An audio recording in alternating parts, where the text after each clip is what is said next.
நண்பர்களுக்கு வணக்கம். இப்போ வந்துட்டு நம்ம முட்டை ஆம்லெட் வந்துட்டு எப்படி போடுறதுன்னு பார்க்கலாம். இது வந்து ஒரு டிஃப்ரெண்டான முறை, ஆனால் ரொம்பவே சூப்பராக இருக்கும். நீங்கள் ஒரு வாட்டி ட்ரை பண்ணிங்கன்னா தினமுமே செஞ்சு சாப்பிடணும் போல் உங்களுக்கு தோணும். இப்போ வந்துட்டு வாங்க எப்படி செய்யுதுன்னு பார்க்கலாம். பாருங்கள், கடாய் வந்து சூடானதும் ஒரு ரெண்டு ஸ்பூன் கிட்ட எண்ணெய் வந்து சேர்த்துக்கோங்க.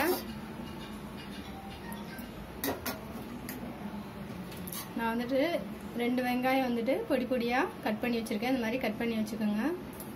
வந்துட்டு இதில் வந்துட்டு சேர்த்துடலாம்.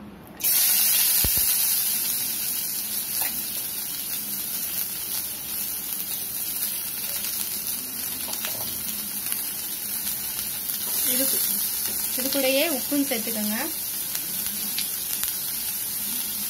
பாருங்க, அப்பதான் வெங்காயம் நல்லா வதங்கி வரும்.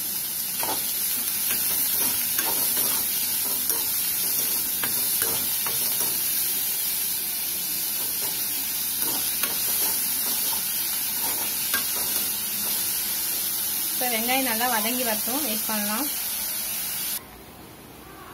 பாருங்க ஃப்ரெண்ட்ஸ், இந்த மாதிரி நல்லா வதங்கிடணும், நல்லா பொன்னிறமாக வதங்கிடணும். அப்போ தான் உங்களுக்கு அந்த டேஸ்ட்டு சூப்பராகவே இருக்கும்.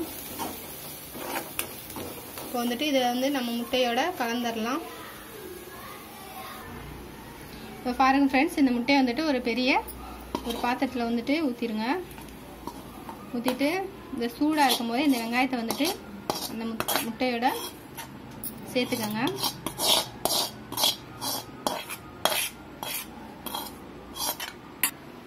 பாருங்க ஃப்ரெண்ட்ஸ், இந்த மாதிரி ஊற்றிட்டு நல்லா இந்த மாதிரி கிளறி விட்டுக்கோங்க.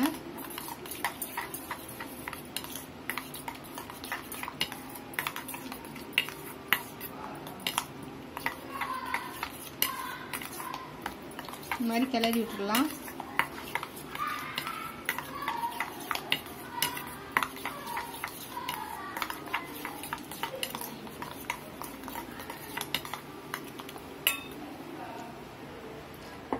இப்போ வந்து அடுப்பில் வந்துட்டு தோசைக்கல் வச்சுட்டு தோசைக்கல் வந்து காஞ்சதும் கொஞ்சம் போல வந்துட்டு எண்ணெய் விட்டுக்கோங்க. ரொம்ப விட வேண்டாம், ஏன்னா வெங்காயத்தில் வந்து எண்ணெய் சேர்த்து வதக்குனதுனால வந்துட்டு கொஞ்சமாக விட்டுக்கோங்க.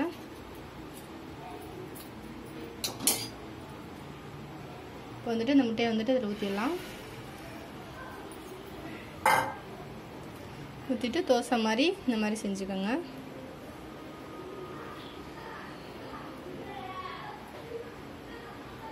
கொஞ்சம் வெந்ததுமே திருப்பி போட்டு உடனே ஆஃப் பண்ணிடுங்க.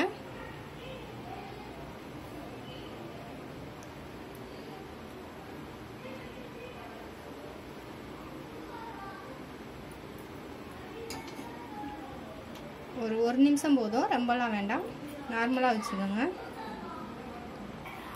பாருங்க ஃப்ரெண்ட்ஸ், இப்போ வந்துட்டு திருப்பிடலாம்.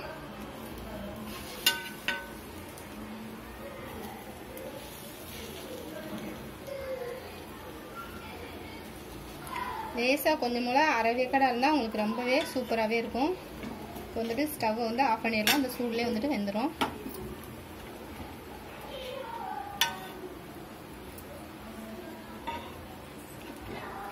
நீங்களும் வீட்டில் ட்ரை பண்ணி பார்த்துட்டு எப்படி இருக்குன்னு சொல்லுங்கள். இந்த வீடியோ பிடிச்சிருந்தானா லைக் பண்ணுங்கள், ஷேர் பண்ணுங்கள், கமெண்ட் பண்ணுங்கள். Thank you friends.